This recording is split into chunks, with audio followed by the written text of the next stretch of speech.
हजुर भनिसकेपछि उसले त्यहाँबाट पानी पनि नपिएर बस्न पनि नबसेर हजुर हजुर फर्केर आफूले जहाँ हजुर त्यहाँ आएपछि उनले त्यो गृहस्थ आश्रमको शिक्षकको ड्रेस लगाउनुको कपडाहरू त्याग गरेर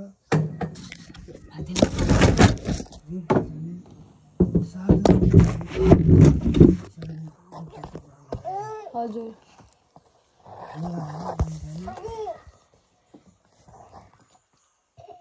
अब यता हजुर काशी जान थाले हजुर अनि भक्ति भए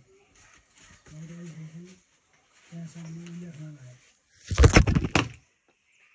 हजुर उसले के लेख्न लागेको हजुर तुलसीदासजीले रामचरितमानस लेख्नुभयो रामचरितमानस लेखिसकेपछि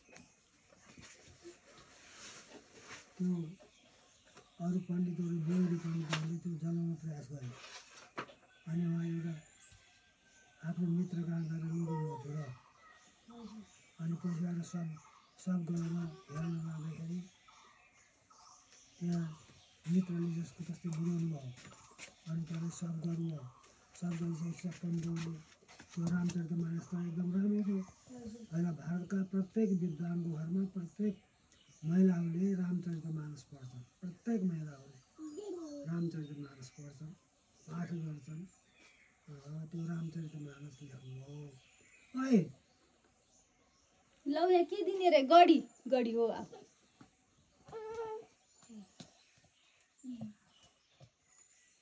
के छ त्यसमा बुवा रामचरितमानसमा रामको सीता लक्ष्मण जानकी उनको हो अनि कृष्णको भयो अनि सुदामा आदिहरूको हो यिनी महापुरुषहरूको चरित्र जीवनी गर्ने काम नगर्ने काम कर्तव्य र अकर्तव्यहरू लेखा छ अनि त्यहाँबाट अनि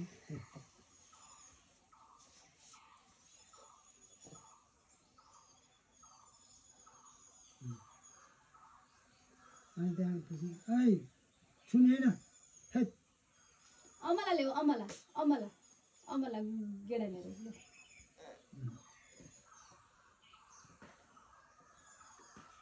त्यहाँबाट यो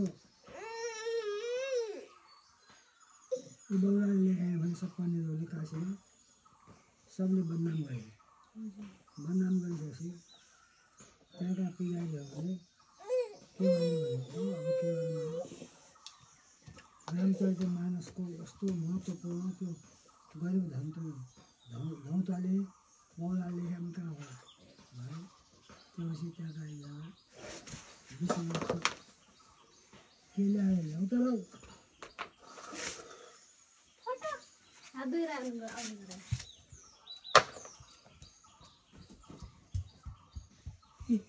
यता आयो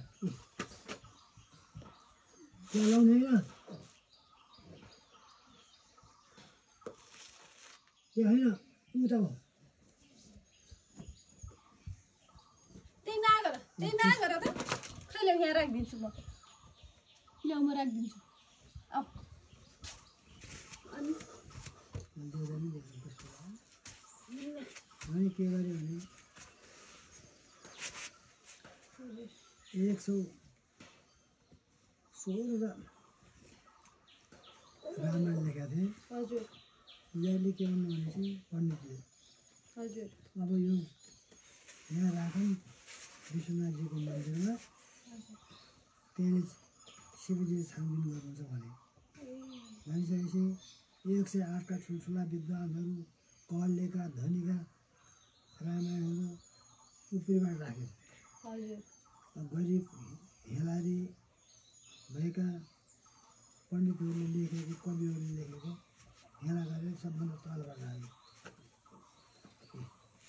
हेला गरेमा हो तलबाट राखे अरू त्यहाँ माथि राखिदिए सबै त्यहाँ बसेर यो जुन माथि आउँछ उसैलाई मान्यता दिने भए। अब तुलसीदासजीको त रामचरितमानस त तल छ, अरू गरिब पण्डितहरूको पनि त्योभन्दा बाहिर छ। भइलाग्दा सोर्स फोर्स भएका मान्छेहरू माथि छ। त्यहाँ साँझ पऱ्यो, आरती गरे, आरती गरेर पुलिसहरू बोलाएर ताला लगाए विश्वनाथजीको मन्दिरमा, अनि लाछाप लगाए। सबले ठिक छ केही सिकाएको छैन, सबै घर गएर गए। आएको दिन बिहान सेवारी 4 बजे जम्मा भए। 4 बजे जम्मा भएर 4 बजे त त्यो खुल्छ, 4 बजीभन्दा पहिले त्यहाँ जम्मा भए। जम्मा भएर लाछाप लगाउने बेला जुन जुन साँची बसेका थिए ती सब साँचीलाई बोलाए, प्रहरीलाई बोलाए। हेर यो कस्तो छ भने ठिक छ, कहीँ खोला छ कि छैन, ला ठिक छ, ताला ठिक छ, यो सबै ठिक छ,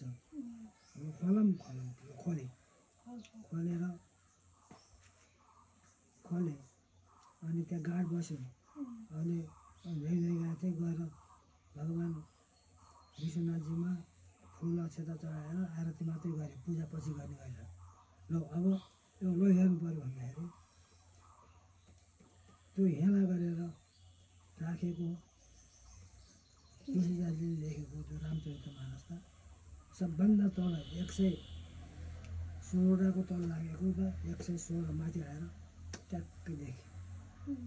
त्यसै बेला सत्यम शिवम सुन्दरम, आज यत्रो विद्वानको झगडा भयो, तुलसीदासले गलत भने, विद्वानले पनि भने, ज्योतिषशास्त्रले भने, वेदान्तीले भने, न्यायले भने, मीमांसा, तर आज विश्वनाथजीले परीक्षा भयो, यो रामचरितमानस माथि आयो र यो संसारमा रामचरितमानस जस्तो ठुलो ग्रन्थ कोही छैन।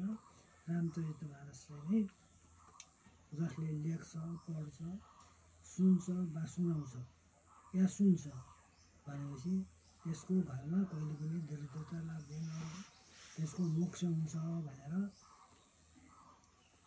विश्वनाथजीको मन्दिरमा शिवजीले निर्णय गरेर रामचरितमानसलाई सत्यम शिवम सुन्दरम, यो विवादमा परेको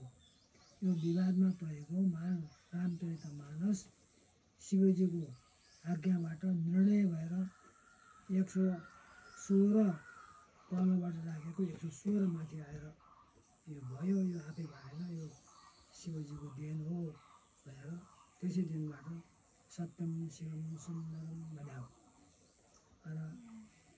र सामान्य अर्थ थियो सत्यम शिवम, शिव सत्य छ, सुन्दर छ, यही भन्छन् पण्डितले। त्यो होइन, रामचरितमानसको विवादमा परेको रामचरितमानस ग्रन्थ जो छ त्यो विवादमा परेको विश्वनाथजीको मन्दिरमा पशुपतिले निर्णय गरेर रामचरितमानसलाई नै स्थान गरिमा दिएर माथि ल्याएर यसरी सङ्केत गर्नुभएको हुनाले सत्यम शिवम सुन्दर, शिवजीले जो छ त्यो सत्य छुट्याउनु भयो। सत असतलाई मासेर सतलाई ग्राह्यता दिने हो, त्यही नै सुन्दर हो। सत्यम शिवम सुन्दर त्यो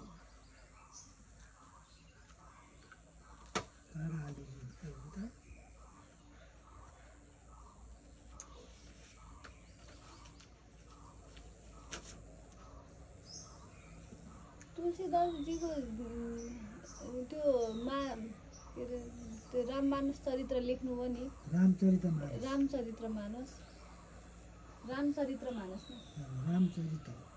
चरित्र कि चरित्र यसमा के लेखा छ बुवा? जस्तै अहिले हजुरले जसरी व्याख्या गर्नुभयो नि त्यस्तै एउटा प्रसङ्गको व्याख्या गरिदिनु। रामचरितमानसमा सबभन्दा पहिले के लेखेको छ भनेपछि तुलसीदासजीको जीवनी।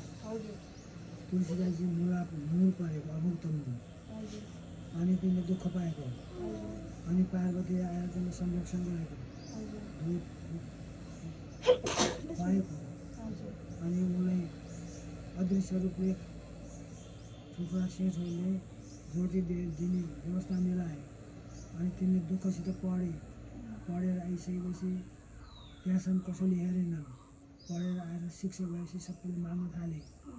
मान्छेको समाज कस्तो छ भन्ने कुरा त्यहाँबाट जान्थ्यो। दुःख अनि त्यसपछि बिहा पनि छोरी दिए। छोरी बिहा पनि भयो। बिहा पनि भएपछि अनि उनीले जाने सामान्य भेष छोडेर साधु भेषमा गएर काशीमा बसेर रामचरितमानस लेखे। त्यो भयो।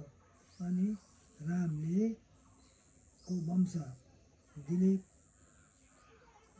अज, रघु, भोज, दशरथ, राम, लवकुश सम्मको सीताजीले दुःख पाएको विदुरम किमत परम गीताम गमिते दशामिमा।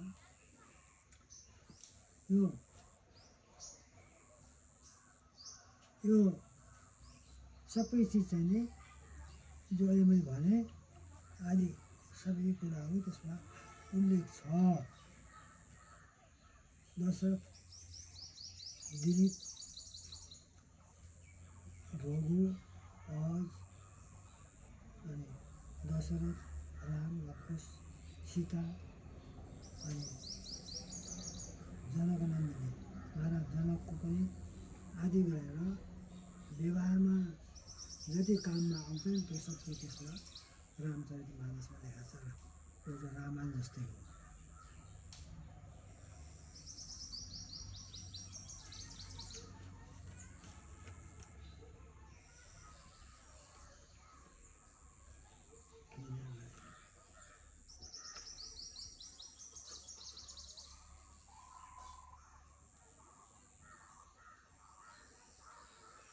छोरी मान्छे कस्तो हुनुपर्छ बुवा? छोरी मान्छे कस्तो हुनुपर्छ? सीता जस्तो, राधा जस्तो, सीता जस्तो, राधा जस्तो, रुक्मिणी जस्तो। सीताको जस्तो हुनु पर्छ। अब सीता त त्यत्रो राज्य छोडेर तिमी यहाँ बसौ भन्दाखेरि पनि म तपाईँलाई छोडेन, म तपाईँको बाबा नै हो, दासी हो भनेर राज्य राजपाट त्यत्रो आइसबास छोडेर पनि उनी जङ्गलमा सीता रामलाई छोडेन। अनि लक्ष्मणले पनि छोडेन। लक्ष्मणले के भाइको भ्रातृत्व निभाए। अनि सीताजी जस्तो लक्ष्मणकी श्रीमती पनि थिए नि शकुन्तला भन्ने। लक्ष्मणकी श्रीमतीको नाम शकुन्तला हो नि बुवा? होइन, मान्नगी हो क्या शकुन्तला होइन। उनलाई किन लगेन अन्त बुवा? कि उनी जान चाहिने लक्ष्मणकी श्रीमती? लक्ष्मणकी श्रीमती उनी किन जान चाहिँदैन भनेपछि रामले त लक्ष्मणले नछोड्ने भए। हजुर। अनि वनमा बाघ भालु दुःख कष्ट त्यो पुरा त्यो के सीताजीले भन्नुभएको छ नि विदुरम किमत परम गीताम गमिते दशा। महाराज तपाईँले क्षेत्रीको धर्म पालन गर्न सक्नु भएन। म रानी भएर दरबारमा बस्ने मान्छे हो। जङ्गलमा हिँड्नु पऱ्यो। खुट्टामा काँडा बिजेर जस्तो भएको छ। वस्त्र लज्जास्थान ढाक्ने वस्त्र नपाएर बोक्राले ढाक्नु भएको छ। अब योभन्दा दुःख के हो? दुःख के हो रे? त्यस कारणले सतात् भयात् त्रायते रक्षते ती क्षत्री। डर, त्रास, भय आदिलाई नाश गरेर सही ठाउँमा आउने क्षेत्री हो। एउटा उल्टा बाउ महाराज भएर पार्वतीले के अरे सीताजीले बिलाप गर्नुभएको छ। जहाँ पनि मान्छे त हुनु त ठुल्ठुलो मान्छे भएको छ।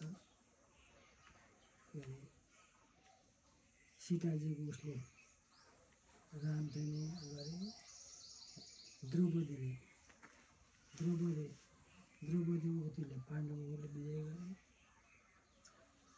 अनि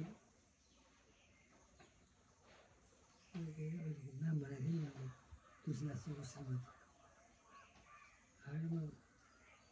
हाड मान्छ कि देह ममति सप जितना हुई प्रीति तब आदि जनम प्राण दे करो प्रीति यसोमतीले गर्दाखेरि तुलसीदास भने जम्मै स्त्रीहरूबाट हाँस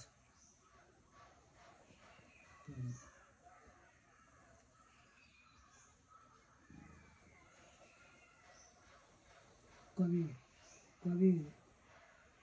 महाकवि कालिदासलाई पनि श्रीमतीले गर्दा हो।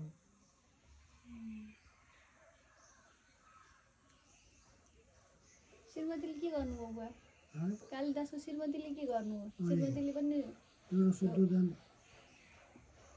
चन्द्रसेन राजा थिए, उनले राज्य गर्थे अनि त्यो राज्यमा केही चिजको कमी छैन। के अरे प्रश्न के अरे कालिदासको श्रीमती कालिदास हुनको लागि कालिदासको श्रीमती हुनु कालिदास कवि श्रेष्ठ पश्चिम पार्वतीनन्दन। तर त्यो राजाको जाने चन्द्रसेन राजाको जाने उनी राजगुरु थिए कालिदास विद्वान त पछि भएन होइन पछि भयो। त्यो के भन्न लाग्छ भने त्यो मूर्ख भएको त अलि पहिले हो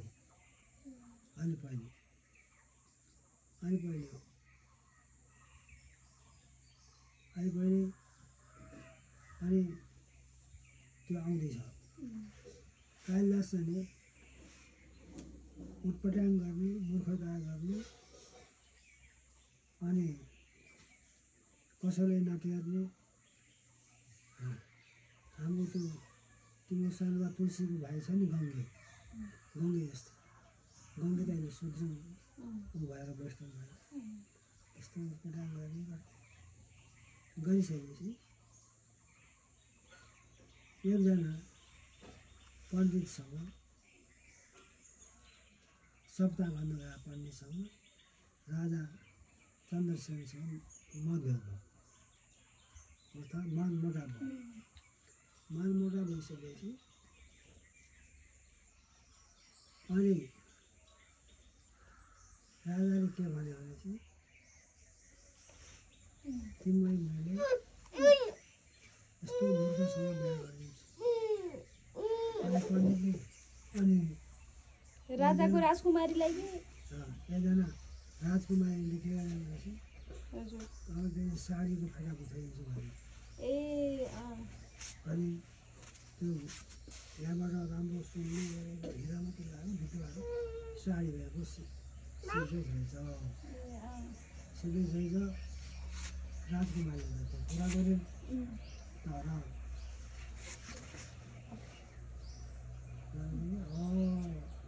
तर ताली लाउ मम्मा हुने त्यो ल्याएर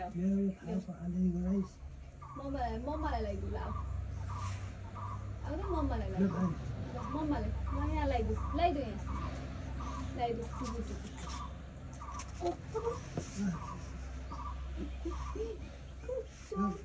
जाउ ल्याएर लगिदिन्छन् मान्छेले हाल्ने होइन लगिदिन्छन्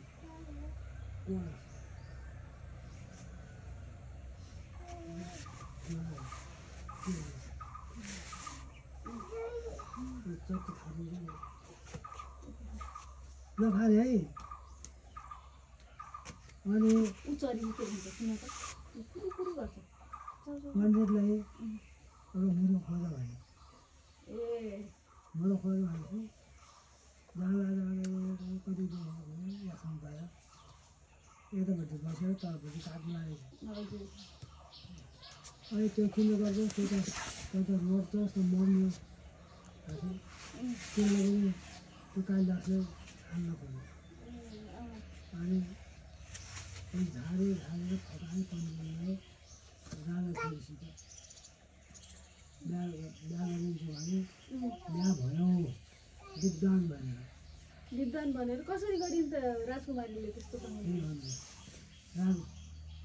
राजकुमार चाहिँ भएन, अरू अर्को उस्तो भयो। के अरे त्यो राजा जो थियो यो छोरीसित मैले अर्कै राजासित बिहा भयो। जसले यहाँ हाल्दै थियो हजुर त्यो उनको सप्ताह लाउने पण्डितको छोरी होइनन् कि हजुर आफै पण्डित हजुर बिहा भयो। बिहा भएपछि सुहागरात माने अनि उनले के भने अम्बम्ब यसरी एउटा अगाडि देखायो विदेशीले अझ त्यो पण्डितले मेरो अझ त्यो राजकुमारीले अरे अहम ब्रह्म उसले त्यो विचारले गऱ्यो कालिदासले के सिधै तैँले मेरो एउटा अब भोजन खुलाउँछु है मैले त्यो दुईवटै आँखा छोएर यस्तो देखाएँ। ऊ त विदेशी थियो हो ठिक हो एक ब्रह्म हो एक प्रकृति र पुरुष दुईवटा छ। ब्रह्म भनेको परमात्मा आदिशक्तिले दुईवटा नभएर संसार चल्दैन भने चित्त बुझाए। चित्त बुझाइसकेपछि पछि शास्त्रार्थ गर्दा गर्दै त एउटा दिनमा त के भयो त्यो त त्यस्तो मूर्खबाट भने आउँछ थाहा भयो। अब उनले झगडाहरू सुधाएको थियो अस्ति कस्तो के लाग विशेष ढोका खोलो भने मुखको कायदा अस्ति कस्तो के ढोका खोल भने अब उनी त विदेशी थियो उनले के अस्ति कस्तो के लाग विशेष केही कुरा छ त्यो मस्तो गर्ने किन आउनु पर्यो अन्त हेरे भाइ अनि हेराएपछि ढोका खोल्ने खोलिसकेपछि फेरि शास्त्रार्थ भयो। शास्त्रार्थ उत्पटाइ मात्रै गऱ्यो होइन घेर्दाएर लात्तीले हालेर माथि कौशीबाट अर्तिनी गएर विदुषीले फाल्यो। विदुषीले आफ्नो श्रीमानलाई फाल्यो। बाफ्रे उनी चाहिँ गएर कालीको महाकालीको चाहिँ तपस्या गरे। ए हजुर महाकालीको तपस्या गरेर महाकाली प्रकट हुनुभयो अनि उनलाई शक्ति दिनुभयो। उनले पढे अनि कालिदास महाकवि भए। महाकवि भए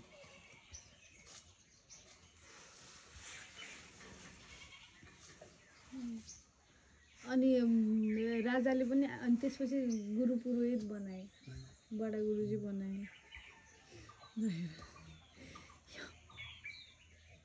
आमाले के गर्न थाल्नु? आमालाई हेरेर आउँदै जाऊ।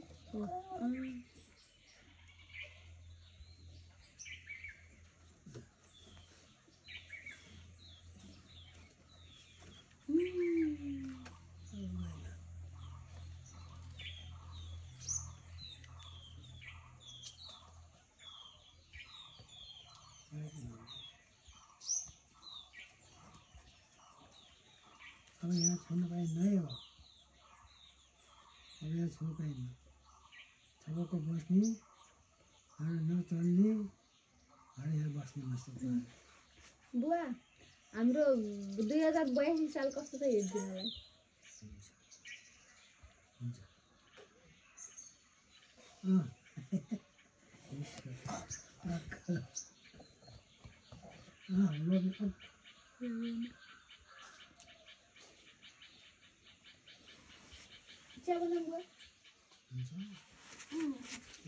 हो बच्चा छैन बच्चाले त रोजियान चाहिँ झन्सी रोज्छ बच्चाले पछि घाममा म एकछिन लेख्छु कता मेसो कता होला थाहा छैन।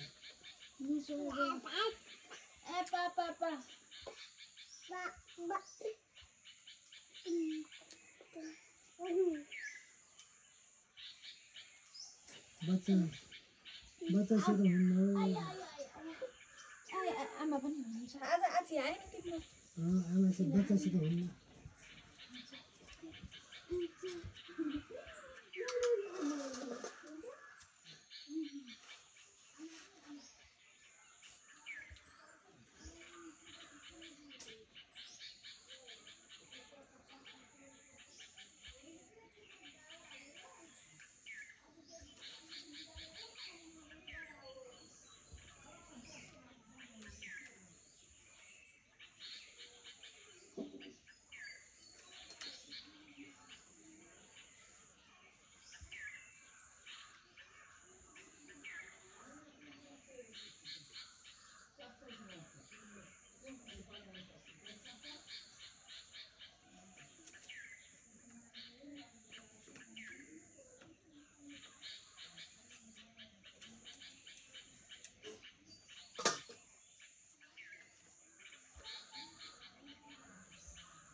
अब भित्र छ